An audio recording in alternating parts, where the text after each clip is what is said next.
ಅಧಿಕಾರಿಗಳಿಗೆ ಸಮನಾಗಿ ಕಾಮಗಾರಿ ಹಂಚಲ ಅಧಿಕಾರಿಗಳಿಗೆ. ಧಾರವಾಡ ಜಿಲ್ಲೆಯ ನವಲಗುಂದ ಕ್ಷೇತ್ರದ ಗುತ್ತಿಗೆದಾರರು ಕಳೆದ 2 ವರ್ಷದಿಂದ ತಮಗೆ ಯಾವುದೇ ಗುತ್ತಿಗೆ ನೀಡಿಲ್ಲ. ಇದರಿಂದ ನಮ್ಮ ಬದುಕು ದುಸ್ತರವಾಗಿದೆ ಎಂದು ಆರೋಪಿಸಿ ಸ್ಥಳೀಯ ಆಡಳಿತ ಮತ್ತು ಸರ್ಕಾರದ ವಿರುದ್ಧ ಧರಣಿ ಸತ್ಯಾಗ್ರಹ ಆರಂಭಿಸಿದ್ದಾರೆ. ಆದರೆ ಈ ಧರಣಿಯನ್ನು ವಿರೋಧಿಸಿ ನವಲಗುಂದ ಹಾಗೂ ಅಣ್ಣಿಕೇರಿಯ ಉಳಿದ ಗುತ್ತಿಗೆದಾರರು SC/ST ಸಮುದಾಯ ಹಾಗೂ ಇತರ ಗುತ್ತಿಗೆದಾರರನ್ನ ಕಡೆಗಣಿಸಿ ಯಾರೊಬ್ಬರ ಗಮನಕ್ಕೆ ತರದೆ ಅಧ್ಯಕ್ಷರ ಜೊತೆ ಸೇರಿ 38 ಜನ ಗುತ್ತಿಗೆದಾರರು ಪ್ರತಿಭಟನೆ ನಡೆಸುತ್ತಿದ್ದಾರೆ. ಇವರುಗಳಲ್ಲಿ ಈಗಾಗಲೇ 18 ಜನ ಕಾಮಗಾರಿಯ ಗುತ್ತಿಗೆ ಪಡೆದವರಿದ್ದಾರೆ. ಇದನ್ನು ಸಹ ಯಾರ ಗಮನಕ್ಕೆ ತರದೆ ಅಧಿಕಾರಿಗಳು ಮತ್ತು ಸರ್ಕಾರದ ವಿರುದ್ಧ ಧರಣಿ ಕೂತಿದ್ದಾರೆ ಎಂದು ಉಳಿದ ಗುತ್ತಿಗೆದಾರರು ಆರೋಪಿಸುತ್ತಿದ್ದಾರೆ. ಧರಣಿ ನಡೆಸುತ್ತಿರುವವರು ಇನ್ನುಳಿದ 150ಕ್ಕೂ ಹೆಚ್ಚು ಗುತ್ತಿಗೆದಾರರನ್ನ ಕಡೆಗಣಿಸಿ ಈ ನಿರ್ಧಾರ ತೆಗೆದುಕೊಂಡಿದ್ದು ಕಾಮಗಾರಿಗಳಲ್ಲಿ ಕ್ರಮಬದ್ಧವಾಗಿ ಹಂಚಿಕೆ ಮಾಡಬೇಕು ಮತ್ತು ನಮಗೆ ಆಗುತ್ತಿರುವ ಅನ್ಯಾಯಕ್ಕೆ ನ್ಯಾಯ ನೀಡಬೇಕು ಎಂದು ಧಾರವಾಡ ಜಿಲ್ಲಾ ಪಂಚಾಯತ್ ಮುಖ್ಯ ಕಾರ್ಯನಿರ್ವಾಹಕ ಅಧಿಕಾರಿಗಳು ತಹಸೀಲ್ದಾರರಿಗೆ ಮನವಿ ಸಲ್ಲಿಸಿದ್ದಾರೆ. ಈ ವೇಳೆ ವಾಸು ದೊಣಮನಿ, ಸಿರಾಜ್ ಧಾರವಾಡ್, ವಿಕಾಸ್ ತಂದೇವಾಡ್, ಶಂಕರ್ ಸಿರುಗುಪ್ಪಿ, ಪ್ರಕಾಶ್ ಕೊಣ್ಣೂರ್, ದೇವೇಂದ್ರಪ್ಪ ಮಾದರ್, ಸಾಗರ್ ಜೈನರ್, ಪ್ರಕಾಶ್ ಹಂಚನಾಳ್, ಸಂಗಮೇಶ್ ಕಲ್ದಾಳ್, ವಿಠಲ್ ಶರೀಫ್, ಬಾಬು ಹಳ್ಳದ್, ವಿನಯ್ ಹೊಸಗೌಡ್ ಹಾಜರಿದ್ದರು. ನಮ್ಮಲ್ಲಿ ನಮ್ಮ ಅಧಿಕಾರಿಗಳು ಯಾವುದೇ ರೀತಿಯಾದಂಥ ತಾರತಮ್ಯ ಮಾಡಿಲ್ಲ. ಎಲ್ಲ ಗುತ್ತಿಗೆದಾರರಿಗೂ ಸಮನಾಗಿ ಹಂಚಿದ್ದಾರೆ. ಈಗ ಯಾರು ಧಿಕ್ಕಾರ ಕೂಗಾಕತ್ತಾರಲ್ಲ ಅವ್ರಿಗೂ ಸಹ ಕೆಲಸ ಕೊಟ್ಟಾರೆ. ಇದರಲ್ಲಿ ಯಾವುದು ತಾರತಮ್ಯ ಇಲ್ಲ, ಯಾವುದೂ ಇಲ್ಲ.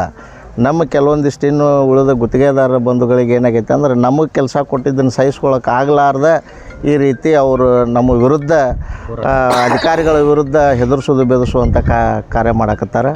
ನಮ್ಮಲ್ಲಿ ಯಾವುದೇ ಥರದಂಥ ತಾರತಮ್ಯ ಅಧಿಕಾರಿಗಳೂ ಮಾಡಿಲ್ಲ, ಯಾವ ಗುತ್ತಿಗೆದಾರರು ಮಾಡಿಲ್ಲ. ಈಗೂ ಸಹ ನಾವು ಅಣ್ತಮ್ಮ ರೀತಿಯಿಂದನೇ ಅವ್ರಿಗೂ ಸಹ ಕೆಲಸ ಕೊಟ್ಟಾರೆ. ನಾವು ಅದನ್ನು ಅವ್ರಿಗೆ ಕೆಲಸ ಕೊಟ್ಟಿದ್ದನ್ನು ನಾವು ಸ್ವಾಗತ ಮಾಡಕತ್ತೀವಿ.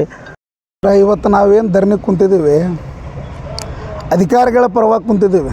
ಏನು ಅವರು 2 ವರ್ಷದಿಂದ ಕಾಮಗಾರಿ ಸಿಕ್ಕಿಲ್ಲ ಅಂತ ಆರೋಪ ಮಾಡ್ಯಾರ. ಅದರ ಆರೋಪದ ಒಂದು ತದ್ವಿರುದ್ಧ ಏನು ಒಂದು 7-8 ವರ್ಷಗಟ್ಟಲೆ ಕೆಲಸ ಕಾಮಗಾರಿಗಳಾಗ್ಯಾವು.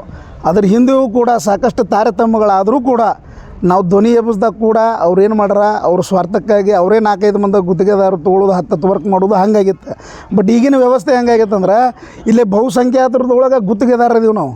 ಇಲ್ಲಿ ಎಲ್ಲರಿಗೂ ಸಮನಾಗಿ ಸಮಪಾಲಾಗಿ ಅವ್ರಿಗೆ ಏನು ಒಂದು ಯೋಗ್ಯ ರೀತಿ ಒಳಗೆ ಎಲ್ಲರ ಕಾಮಗಾರಿ ಕೊಡಬೇಕು, ಎಲ್ಲರ ಕಾಮಗಾರಿ ಕೊಟ್ಟಿದ್ದಾರೆ. ಅವರಲ್ಲಿಯೂ ಕೂಡ ಹಂತ ಹಂತವಾಗಿ ಅವ್ರಿಗೂ ಕಾಮಗಾರಿ ಕೊಟ್ಟರು ಕೂಡ ಅವರು ನಿರಾಕರಿಸಿದ್ದಾರೆ. ಅದಕ್ಕೆ ಅವ್ರು ನಿರಾಕರಿಸಿದಾರೆ ಅಂದ್ರೆ ಅದು ವೈಯಕ್ತಿಕ ಅವ್ರದ್ದು ಜವಾಬ್ದಾರಿ.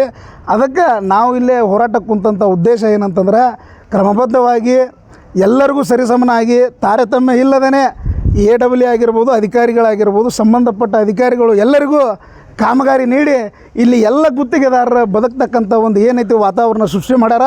ನಾವು ಮೊದಲು ಅವ್ರಿಗೆ ಅಭಿನಂದನೆ ಸಲ್ಲಿಸ್ತೀವಿ. ಅವ್ರ ಪರವಾಗಿ ನಾವಿರ್ತೀವಿ.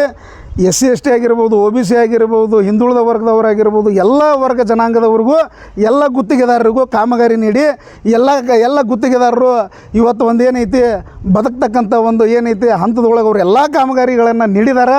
ಅದಕ್ಕೆ ನಾವು ಸಂತುಷ್ಟದೀವಿ. ಬಹುಸಂಖ್ಯಾತರೊಳಗೆ ನಾವು ಅದೀವಿ. ಇದು ತಮ್ಮ ಏನು ಒಂದು ಮಾಧ್ಯಮದ ಮುಖಾಂತರ ನಾ ಏನು ಒಂದು ಮನವರಿಕೆ ಮಾಡಲಿಕ್ಕೆ ಇಷ್ಟಪಡ್ತೀನಿ ಅಂದ್ರೆ ಬಹುಸಂಖ್ಯಾತರೊಳಗೆ ಇರ್ತಕ್ಕಂಥ ಗುತ್ತಿಗೆದಾರರಿಗೆ ತಾವೆಲ್ಲ ಈ ಮಾಧ್ಯಮದ ಮುಖಾಂತರ ಎಲ್ಲರ ಗಮನಕ್ಕೆ ತರ್ತಕ್ಕಂಥ ಕೆಲಸ ಮಾಡಬೇಕಂತ ವಿನಂತಿ ಮಾಡ್ತೀನಿ. ಬಹುಸಂಖ್ಯಾತರೊಳಗೆ ನಾವೆಲ್ಲರೂ ಗುತ್ತಿಗೆದಾರರ ಅಧಿಕಾರಿಗಳ ಪರವಾಗಿದ್ದೀವಿ. ವೈಯಕ್ತಿಕ ಸ್ವಾರ್ಥಕ್ಕಾಗಿ, ತಮ್ಮ ವೈಯಕ್ತಿಕ ಲಾಭಕ್ಕಾಗಿ ಇನ್ನುಳಿದ ಗುತ್ತಿಗೆದಾರರಿಗೆ ತೊಂದರೆ ಉಂಟು ಮಾಡುವಂಥ ಒಂದು ದುರುದ್ದೇಶದಿಂದ ಅವರು ಇವತ್ತು ಒಂದೇನೈತಿ ಹೋರಾಟವನ್ನು ಹಮ್ಮಿಕೊಂಡಿದ್ದಾರೆ. ಅದರ ತದ್ವಿರುದ್ಧವಾಗಿ ಅಧಿಕಾರಿಗಳ ಪರವಾಗಿ ನಾವಿವತ್ತು ಧರಣಿ ಸತ್ಯಾಗ್ರಹ ಕುಂತಿದ್ದೀವಿ. ಇಷ್ಟು ಮಂದಿ ನಾವು ಗುತ್ತಿಗೆದಾರರಿದ್ದೀವಿ. ನಮಗೆ ಯಾವುದೇ ರೀತಿಯಾದ ತಂಟೆ ತಕರಾರು ಇಲ್ದೇ, ತಾರತಮ್ಯ ಇಲ್ದೇ ಕ್ರಮಬದ್ಧವಾಗಿ ನ್ಯಾಯಯುತವಾಗಿ ಎಲ್ಲರಿಗೂ ಕಾಮಗಾರಿಯನ್ನು ಹಂಚಿದಾರ. ನಾವೇನೈತೆ ಅಧಿಕಾರಿಗಳ ಪರವಾಗಿದ್ದೀವಿ. ಎಲ್ಲಿವರೆಗೂ ಅವರು ತಮ್ಮ ವೈಯಕ್ತಿಕ ಸ್ವಾರ್ಥ ಬಿಡೋಂಗಿಲ್ಲ ಅಲ್ಲಿವರೆಗೂ ನಾವು ಇಲ್ಲಿ ನಿಂತರ ಅಳಗಾಡೋಂಗಿಲ್ಲ, ಕದಲೋಂಗಿಲ್ಲ. ಅವ್ರು ಹೆಂಗೆ ಮಾಡ್ತಾರೆ ಅದ್ರ ತದ್ವಿರುದ್ಧ ನಮ್ಮ ಶಕ್ತಿ ಪ್ರದರ್ಶನ ನಾವು ಮಾಡೋರು. ನಾವು ಅಧಿಕಾರಿಗಳ ಪರ ನಿಂದ್ರವ್ರ. ಗುತ್ತಿಗೆದಾರರ ಉಳಿವಿಗಾಗಿ ಎಲ್ಲರ ಕಾಮಗಾರಿ ವೈಯಕ್ತಿಕ ಅವರ ಜೀವನೋಪಾಯಕ್ಕೆ ಅವ್ರು ಏನೆಲ್ಲ ನಮಗೆ ಸಹಕಾರ ಮಾಡ್ರ ನಾವು ಅಧಿಕಾರಿಗಳ ಪರವಾಗಿದ್ದೀವಿ. ಅಧಿಕಾರಿಗಳ ಪ್ರಾಮಾಣಿಕರದಾರ, ಅವ್ರ ಪರವಾಗಿ ನಾವು ನಿರಂತರವಾಗಿ ಇರ್ತೀವಿ ಅನ್ನುವಂಥ ಒಂದು ವಿಶ್ವಾಸವನ್ನು ವ್ಯಕ್ತಪಡಿಸ್ತಾ ನನ್ನ ಒಂದೆರಡು ಅಭಿಪ್ರಾಯಗಳನ್ನು ತಮ್ಮೊಂದಿಗೆ ಹಂಚ್ತಾ ಇದ್ದೀನಿ.